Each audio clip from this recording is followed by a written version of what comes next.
The digestive system. We all love food, and we know where it goes. But how does it work? How does our body process food into nutrients? How can we maintain a healthy tummy? Let's find out how. This is the digestive system.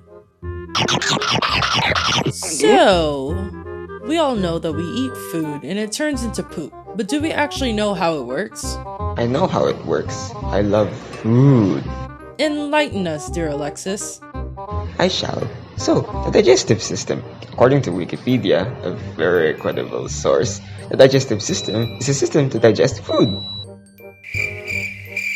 Okay, fine. The digestive system is a series of hollow organs joined in a long twisting tube from the mouth to the anus. You said anus.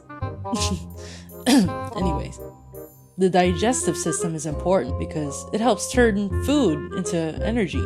Because when you shove a whole bunch of organic cheeseburgers into your mouth, they are not in a form that the body can use as nourishment. Not yet, anyways. Yeah, that's true. Our food and drink must be changed into smaller molecules of nutrients before they can be absorbed into the blood and carried to cells throughout the body. Digestion helps turn food into energy and thus giving you strength to do things like breathe and exist. Can confirm. Food does give me life. Kinda need it to survive. There are 4 steps in the digestive process. The first step of the digestive system begins with the mouth and esophagus. In the mouth, saliva acts to break down carbohydrates thanks to an enzyme called amylase. This is happening when you chew on your food, before swallowing. After you swallow, your food takes the slip and slide route all the way to the stomach. The route the food takes? That's the esophagus. The esophagus is a tube controlled by muscles and autonomic nerves. This helps food travel from the mouth to the stomach. That's when all the cool junk happens. Step 2. In the stomach. The stomach is a muscular organ located on the left side of the upper abdomen. As food reaches the end of the esophagus, it enters the stomach through a muscular valve called the lower esophageal sphincter, or the low end of the esophagus. When the food is all broken up, the stomach gets ready and releases all the mushy stuff into the duodenum. The stomach coats the food with a mixture of acid and digestive enzymes to help break down the food evenly.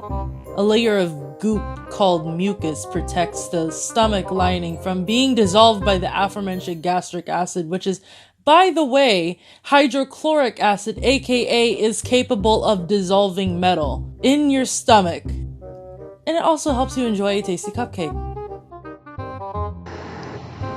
Step 3. The small intestine. The small intestine, or small bowel, is an organ in the gastrointestinal tract where most of the absorption of nutrients and minerals from food takes place. After sucking up all the good stuff, the nutrients lies between the stomach and the large intestine and receives bile and pancreatic juice through the pancreatic duct to aid in digestion. Step 4. The large intestine. The large intestine is finally the final stage of the digestive system.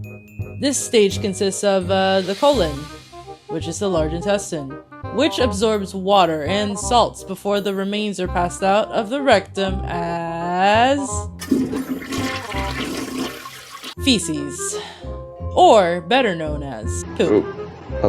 Also, the colon can also help to absorb remaining carbohydrates and some fats. Too bad it can't absorb all fat, if you know what I mean.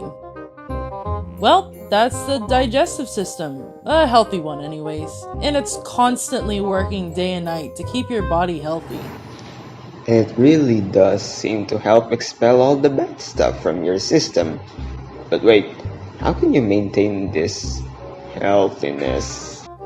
I'm really glad you asked that. That makes a really good transition for the next part of this video.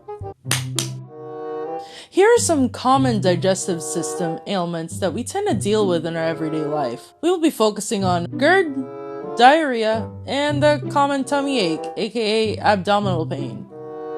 There are way more diseases out there, but I'm gonna list the most common ones because I'm getting carpal tunnel and I'm running on 3 cups of coffee.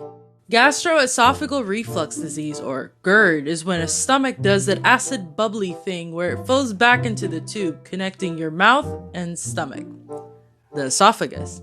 This backwash can seriously mess up the lining of your esophagus because, as mentioned before, gastric acid is capable of dissolving actual metal. Ah, so it's like when you have a burp and you could kinda taste what you last ate. Yeah, that's GERD. It's actually a lot more common than people think. At least it's not diarrhea though. Like, what's the actual deal there? What is it that makes poop look like that? Like, oh, gross. Well, it turns out diarrhea is an increase in the frequency of bowel movements, an increase in the looseness of stool, or both. This causes an increased secretion of fluid into the intestine. Too much fluid is what causes it to be watery. Sounds painful. Like it would cause a lot of tummy pain. Speaking of which, tummy aches or abdominal pain can be due to a number of things, such as indigestion after eating, gallstones, gallbladder inflammation, pregnancy, gas, inflammatory bowel disease, appendicitis, ulcers, gastritis, gastroesophageal reflux disease, pancreatitis, gastroenteritis, which is viral or bacterial, peritonitis, serositis, ischemic bowel disease, and constipation. Wow, what a tummy ache. One way to avoid all of those things is to be sure to drink water regularly. Oh yeah, and to eat plenty of fruits and vegetables. Veggies like broccoli are great for the colon. Oh, makes for a good stir fry too. Plenty of smoothies with fruit containing fiber will also go a long way. And bananas for constipation. Fruits such as raspberries, apples, papayas, fatty and unhealthy foods are good every now and then, but it's always good to try and stay healthy and maintain a healthy digestive system. Well, that's the video. Be sure to maintain a healthy colon. Drink plenty of water. And take plenty of good, healthy poops. Bye!